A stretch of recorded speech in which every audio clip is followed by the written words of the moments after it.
my entrepreneurship class that I teach, the students always say, what is the guideline? How much money should I raise?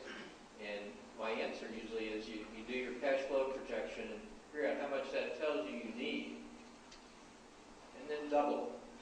In other words, don't nickel and dime. Raise some extra money, because there are always some variabilities in your plan that you cannot anticipate. So if you raise twice as much as you think you need, hopefully that will be enough. If it's not, you've got a problem. When you go public company, I mean, obviously there's more pressure.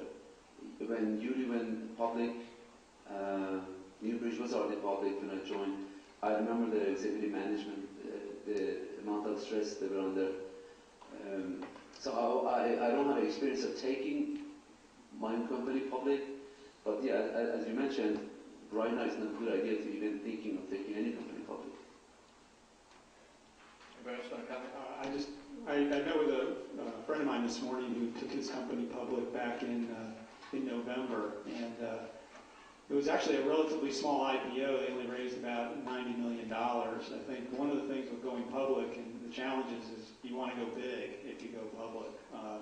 Because of the amount of oversight, there's a huge cost in just going public, and then just all the reporting requirements that come with being a public company, and also a lot of transparency. The other thing is the risk, I think, in terms of going public too, is that as a private company, we can, I believe, we can be more long-sighted or look out more into the future, not necessarily be a captive of meeting quarterly projections and having to answer to street analysts. I mean, you're going to be looking and following your company, and once you put something out there, and if you don't make that number, you get severely penalized. And sometimes your focus then becomes, I got to hit that quarterly number, and then you may lose sight about what you're trying to really build in the long term. Are they happy they went public? So far, but they've only been at it for about 2 months. Okay, a question in the back. Thank you very much for organizing this wonderful event. My name is Alexander, and I'm in the graduate program in computer science department, so yet another program. I have 2 questions for you. First is getting into entrepreneurship, and the second one is hiring the right people.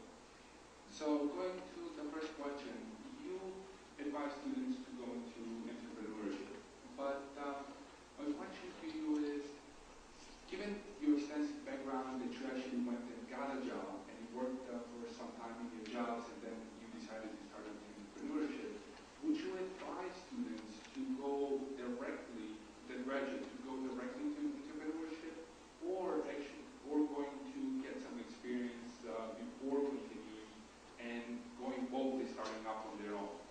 And the second question is about once you start, how do you find the right talent, the right number of people with the right skills to start working? You mentioned about finding the CEO, but what about the people that actually do the legwork rather than the management? To answer your first question, I'm glad you brought it up. It really depending on the product, how much demand is for that product, your personality, your skills. I advise everyone, if you can afford, if you can afford work for a couple of companies first, 1 or 2 companies for a few years, then get involved with your own company, that might work out. But I've had experience with both of them. A company who work for a few individuals work for a company and they couldn't execute their own company, and vice versa. So it's just really depending on your personality comes to the equation big time.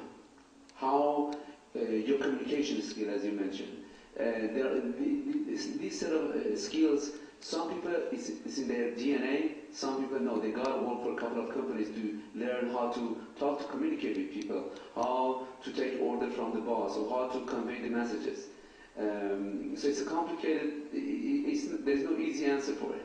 There are, like, for example, what's his name, the founder of Facebook. This was his first job. Look where he is today. And as for your second question, I'm sorry. What was your second question again? Oh, Start. This go. I think I already covered that. Right now, it goes back to the social media thing. Through social media, start establishing relation and connection with people with like-minded people in your field, and attend networking events, places like these, seminars, and it's just keep on meeting people. And hopefully by the time you're ready, you have to light up. But as I said, regardless how close you get to these people, regardless how long you know them, once they get involved with your company, if you get gut feeling, you think that individual is going to be a troublemaker, or you have to be ready to basically get rid of it or her. In my opinion, when you go to the computer science engineering school, they don't teach you how to run a business, how to start a business. What you learn is very technical, and to use that, and that's the training we have. I'm not knocking the schooling system here, but has worked good for me. If it was not for that, I won't be able to accomplish much. So it does not give you any appreciation and any understanding of how the businesses are run, how things are happening, what is the management and what the HR payroll, there are a lot of things in there. So going to work is absolutely a good idea. I do that, go work somewhere. Also helps you build a network, get some money, and you're starting a business, you will get money. And unless you have your own trust, at a parent setup, you're not going to have money. You got to build your own, or you have some rich uncle around, they're going to lend you money. So it's starting a business right out of the college or getting a degree is a really, really hard way to do. People have done it, and there are a lot of examples, but actually some. But for every one success, you will find 100, if not more, that is failed. So that's something that I would not be my advice, and that's I didn't do that. As far as the hiring talented people, well, there's a lot involved in there, because if somebody, you see the resume, everything looks good. The person interviews very well, and then you hire that person, and then it still doesn't work out. So there is some luck involved. But being that said, you really have to know what you're looking for, and really, really know, very specific what you're looking for, what you want this person to do. And and again, I would say be really honest with yourself that you want that person, and see if this person fulfill that. And if you think it's a reach, that this person cannot do that, and if your gut tells you it's wrong, then it is wrong.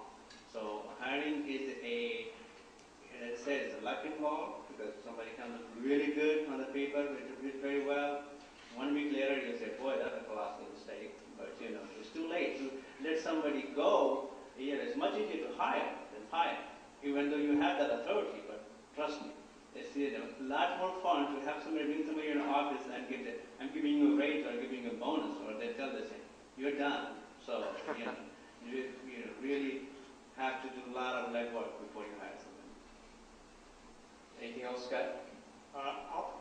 I'll talk about on the hiring side. I think that's definitely it was a real challenge for me when we started the business, is making that first hire, and trying to, because I don't think that was something I was particularly skilled at, in terms of trying to assess people and their talents and so on. And it's something that I hopefully developed over the years. But my advice on staffing is, obviously you want to build your network within the industry, so you know people, and you know people who know people, and really assess what it is that you need, what skills that you don't have that you need in the company.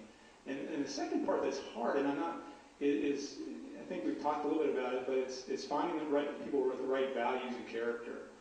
Because as you build a company, part of your company, your culture, is a value system, and you want to have some level of shared values. So if it's about treating customers right, I think all of us tout the same levels of values: honesty, ethics, and things like that. But you really want to try to dig down and find the people who share those values, because that'll hopefully protect you from some of those disruptive personalities coming in. You may find somebody who's a great finance guy, but if he cheats the system, it's not going to serve you well in the long term. So try to really dig down and look beyond the skill set, and try to dive down into what's the real character behind these people, especially those early hires.